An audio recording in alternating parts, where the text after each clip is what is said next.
ginagawang top view. Ginagawang top view. August 11, araw ng linggo. At nandito nga po tayo sa Kapastar Road. Kasalukuyang binabaybay natin ang Tarlac to Botolan Zambales Road.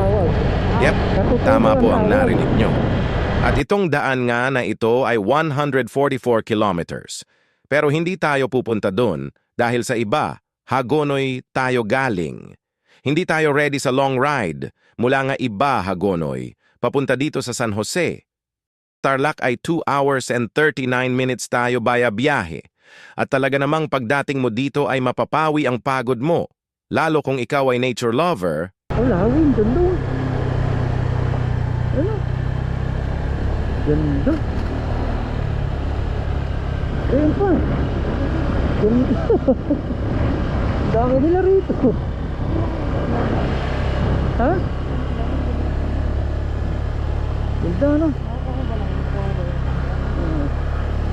Ang dala natin DSL. Malaya sila rito.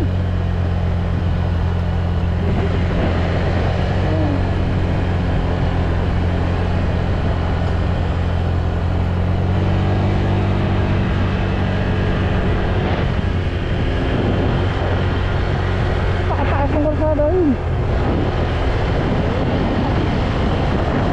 Diyan pa nga yun ito rin. Ito tayo ng pakit eh. Ang destinasyon natin ngayon ay si Tio Baag. Search nyo lang sa Google Map. Maraming pumupunta ngayon ditong mga turista mapa-rider man o family ride at isa ito sa mataas na view deck dito sa Tarlac. Bago nga pumunta dito, ay siguraduhing kondisyon ang ating motor o sasakyan dahil puro paakyat ang daan dito at mananawa ka sa likuan o banking. Kung ikaw ay nakamotor at kada ako ay babangking, ay siya naman panay kurot sa takiliran ng aking asal.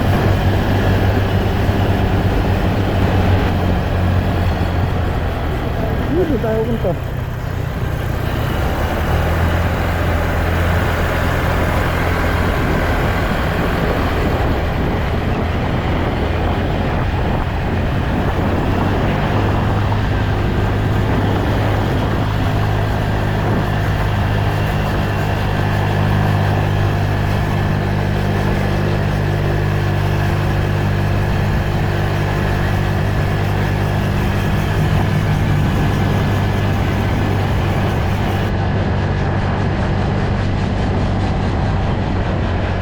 Punta oh.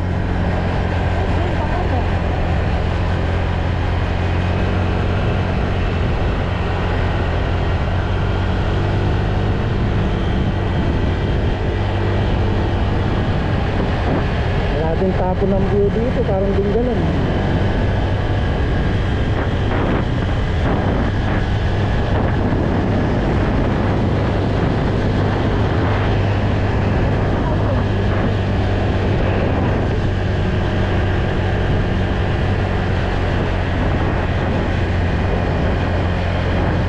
Pagdating nga sa kantong ito ay dito na liliko papunta sa taas ulit.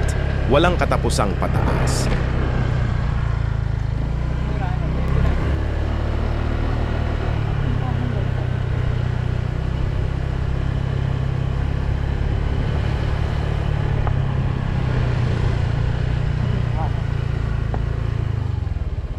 Kala ko may pabitin eh. Okay po. Sige po.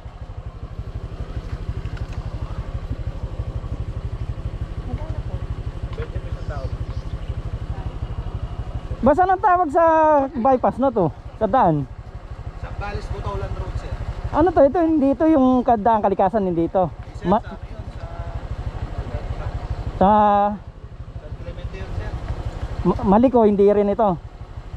Maliko. Ano, may tawag dito, wala? Talagang pangalan nito, sir, yung Zambales Botolan Road. Okay, sige po. Kuya, malayo pa ba dito yung ano, monastery? Saan kayo dumaan kami? Tapas?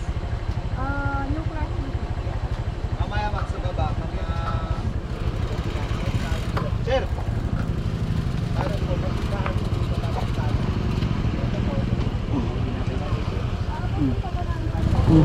Sakay ka na ba? Kano ba na yan? 20 per head, no? So kung didiretsuhin to, taas. 20 pesos per head ang bayad para sa environmental fee. Naka-shake tree yan. Ha? Yung hindi gumagalaw. Walang ganun dito.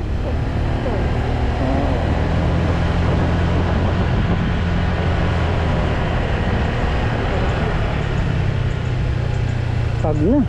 Pakalapag eh. Dori. Dugo ka ba? Ano ka? Mabanti ka tawa mo. Bawal ang malululayin dito dahil sa personal ay matarik ang paakyat. Konting mali mo lang ay siguradong gulong ka pababa. At naka-state.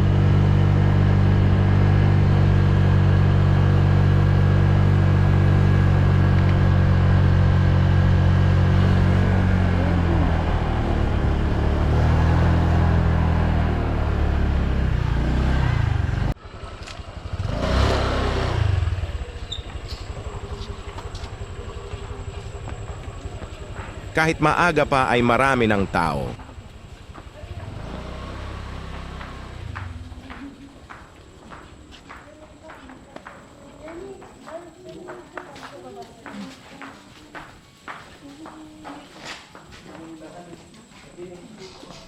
Ang ganda dito na.